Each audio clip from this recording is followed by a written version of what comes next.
Hi there everybody, Jason here. I shot all my videos showing my collection over the last few months. There's really not much else to show as far as my collection, so I thought I'd start doing my top 10 lists. I see a lot of top 10 lists here on YouTube. Of course, everybody else's is probably a lot better production-wise done than mine. I don't really have the best video equipment. I can't show shots of the game or anything like that, but I do have a lot, as you can see right behind me, a lot of Genesis games to play. I got well over 450 Genesis games to choose from. I got the system when it first came out in 1989 for Christmas, and I loved it. It's in a tie for my favorite system of all time with the NES. So here are my top 10 favorite games. Different from everybody else's, I'm sure. I was going through a bit of an adventure game, role-playing game thing during the time, so I got a few of those on my list. But here's number 10. Golden Axe. Very fun game. Not a direct good copy of the arcade. The graphics not quite as good, sound effects not quite as good, but the fun is all there. Great two-player mode, two-player battle mode, and in this game they actually added a few extra levels after you beat Death Adler. You continue playing on a bit, and you battle another Death Adler, bigger, badder one, and a really good ending with this game. If you own a Genesis, you gotta have this.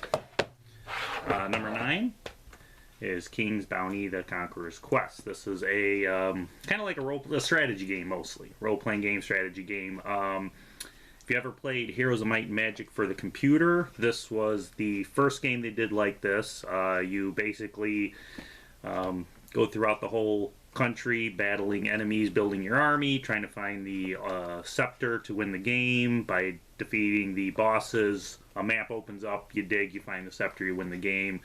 Lots of fun. One of those games that has a real long password, though, but there was a lot of those games. Number 8, well, there's millions of John Maddens, but the best one of all time is John Madden 92.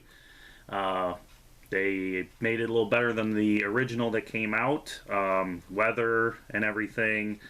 Probably the funniest thing about this one, of course, is when the quarterback gets sacked and he gets hurt, the ambulance comes out on the field, runs everybody over just to take the poor guy to the hospital. This is the best Madden. If I go and I play a Madden game, this is the one I usually end up playing.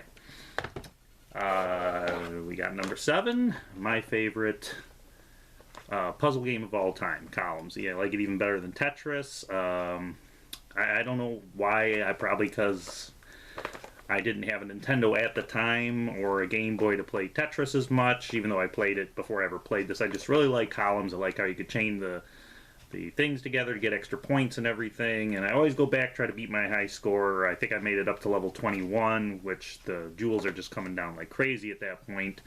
It's a good game to put in every once in a while. Nice, quick, easy game. It's a great thing about puzzle games. That's number 7. Number 6, the original Sonic the Hedgehog. I remember I got this for my birthday, 17th birthday, I think, and I was blown away by it.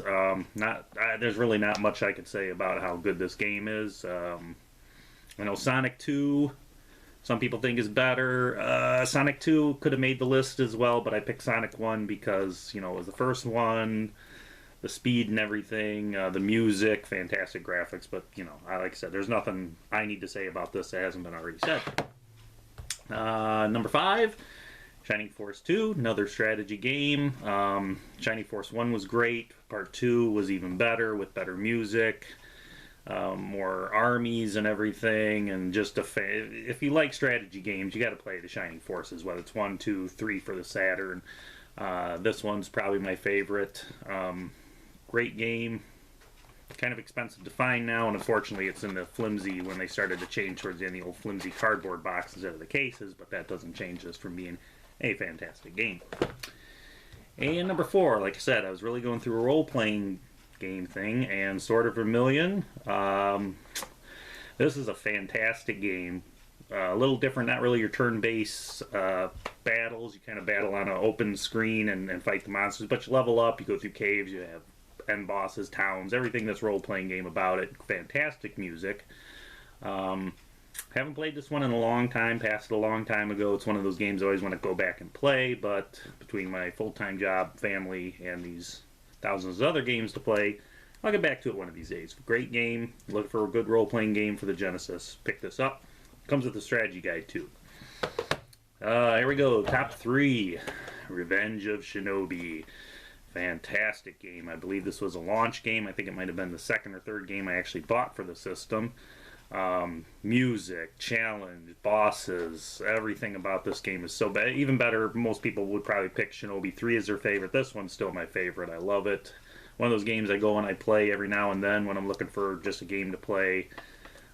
Fantastic game. If you have a Genesis, you gotta have this. And here we go with another launch title. This, Ghouls and Ghosts, was the game that blew me away when I got the Genesis. It came packed with the Altered Beast, but this was the other game I picked up with it, and this is the game I wanted to show off to everybody. Like, look at what the Genesis could do. Fantastic game, fantastic music, fantastic bosses, really good challenge, not as difficult as Ghosts and Goblins for the NES, but not easy by any means. Definitely one of my all-time favorites. Another one, if you have a Genesis, you don't have Ghouls and Ghosts, then there's something wrong with you, because this game is fantastic. And now for the number 1 and favorite role-playing game series of all time. More than Final Fantasy, all that stuff. Phantasy Star 2. Continued right off where Phantasy Star 1 was, which of course is probably one of my favorite games of all time as well. Just the story in this, the ending, the bosses, the music, everything about this game is why it's number 1 on my list. I've probably played through it and passed it twice. Fantastic game. Can't say enough good things about it. Don't know if it's my favorite role-playing game of all time. It's probably tied. I got at least 3 or 4 that are up there. The other one is Phantasy Star 1 and Skies of Arcadia I like a lot. Chrono Trigger, of course. But this one is near and dear to my heart. I was so looking forward to it when it came out after Phantasy Star 1, and it did not disappoint. If you're looking for a good role-playing game, the old 16-bit ones, I know there's a lot of good ones on the Super Nintendo, but this is the one to have for the Genesis. So that's my list. Everybody's got a different opinion. You know, make any comments. Games, I'm sure there's a lot of games that I would have liked to have put on the list, but it's a top 10 list, not a top 20 list. There would have been a lot of other games that I would have put on there. But the next one I'm going to do is probably going to be even tougher. I'm going to do, my next top 10 list will probably be the Nintendo. That's going to be really tough to pick only 10 games to put on the list. But I'll get to work on that. Hope you enjoyed it, and I'll try to get the next video up in a week or so. Thanks for watching.